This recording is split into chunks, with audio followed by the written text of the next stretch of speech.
If you look at anything that builds a man into a man, there's a degree of suffering.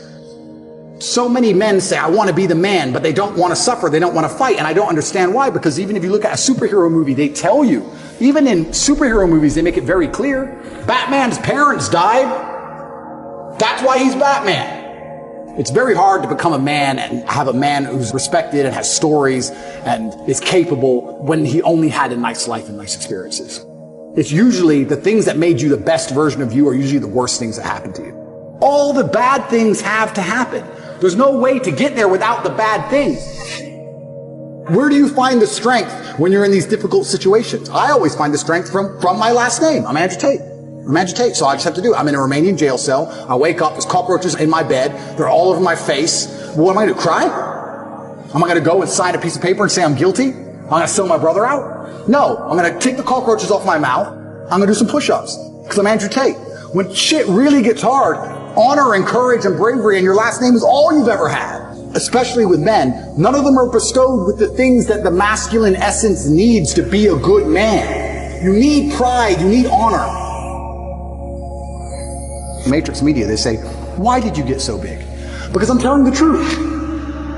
I'm telling the truth, which every man knows is intrinsically true in his heart, because God has instilled him with a basic degree of morality of right and wrong. I'm saying things to a 17-year-old boy and he's going, he makes sense. I get it. Everything I was told so far just didn't quite click, but this does. And that's what they're so scared of. I was talking about this the other day. I was talking about how I have a pet peeve, and one of my pet peeves is painkillers. And I was being typical me, and I was going over the top. And I was discussing with this guy. This guy said, have you got any aspirin? I said, there's no aspirin in my house. And he said, why? I said, brother, you are not facing 1% of the life difficulties I am facing. Think about it. No government's trying to lock you up. The Matrix isn't after you. They're not trying to frame you. Nobody wants you dead. When God finally gives you a tiny headache, to give you something to show you're half a man, a little bit of resilience, you pussy out, take an aspirin. Can't you just have a headache? Just have a headache. And not only just have a headache and don't mention it, because I don't care. So don't even talk about it. Nobody needs to know. What do you want? Do you want therapy? You want sympathy? Nobody cares you have a headache. Shut up.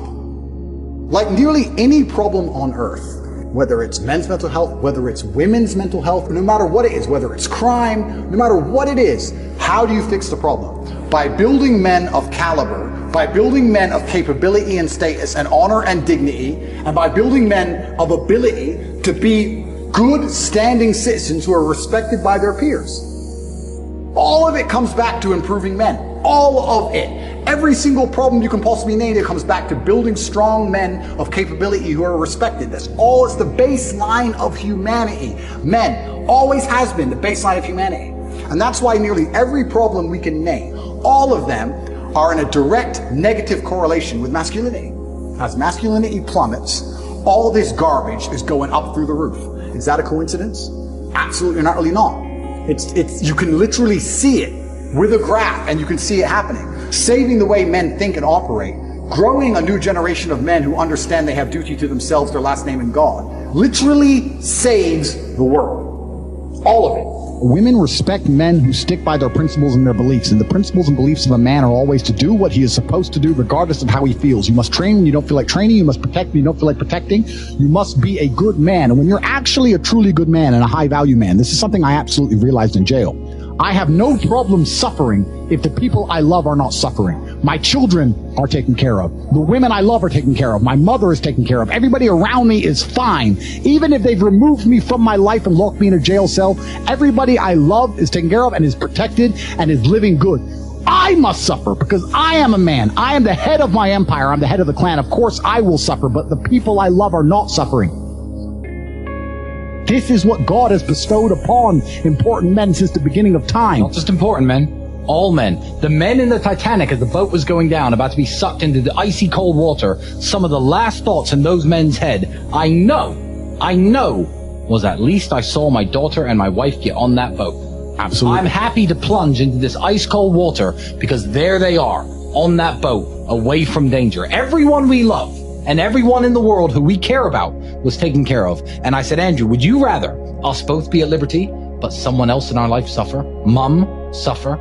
Our kids suffer? The mothers of our children suffer?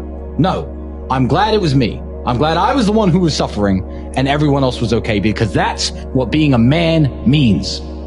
When you're a man, absolutely, you're right. It is our job to suffer so the people around us do not suffer. And that's why if you're a man and you're waking up every day and you're not trying your very best to be important or upgrade yourself or upgrade your character, or you're lacking motivation, then you have a serious problem, because it is your job to be capable of dealing with the insurmountable pressure which God is going to put upon you, so that when you suffer, everyone around you does well. Our lives are set up that even if they throw us in a dungeon today, everybody we love will be okay forever. And that is what's most important. That's the most important thing. That's success. And that was absolutely comforting in jail when we discussed that. And we said, everyone we love is okay. You and I just have to make it through this. And that's absolutely and utterly comforting. And if you're a man sitting at home right now, you need to sit and say, okay, if they plucked me from my life, if they picked me up and threw me in a room and locked me in a jail cell. Which can happen. Which can happen to anybody, especially as they continue these matrix attacks on masculinity as a whole. Would your wife have a roof over her head? Would your children eat? Would your family be okay?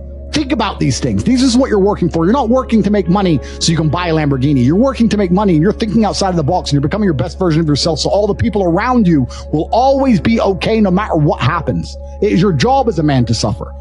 And we did our job fantastically, absolutely and utterly, as we should. We always will. And we always will. And everybody around us was okay. And that is extremely comforting in times of hardship, because we're built for suffering.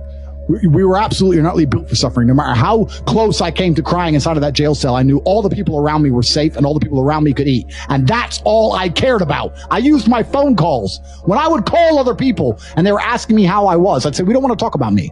How are you? Are you okay? Are you okay with the media pressure? Are you okay? Are your bills paid? Do you have money? Can you eat? I'm in a jail cell in Romania. I'm making sure that everyone I love is okay. I don't need them to sit and worry about me. I worry about them. I sat in a jail cell making sure I could fix the problems for the people I love outside in the free world from a dungeon. That is what a man does. And you must prepare and set up your life for that. You must be prepared to be plucked from life. And understand that everybody around you who once relied on you will still be relying on you, even when you sit in that jail cell. It's still up to you. You are still the man of the household. You are still the top G of your life. Only you. And if you don't pay the bills, who's going to do it? Your wife's just going to what? Go get a job, get like 5 jobs and raise your kids? How's she going to do that? You must be prepared for these things. That is what you're working for. So if you wake up every day as a man, and you say, I don't have motivation to become strong. I don't want to work hard and get rich. I don't want to try and become financially free. What you're saying is that the second you disappear from your matrix-controlled job, everyone who loves you and respected you and relied on you is going to starve. How can you live that way as a man? Absolutely and utterly unacceptable.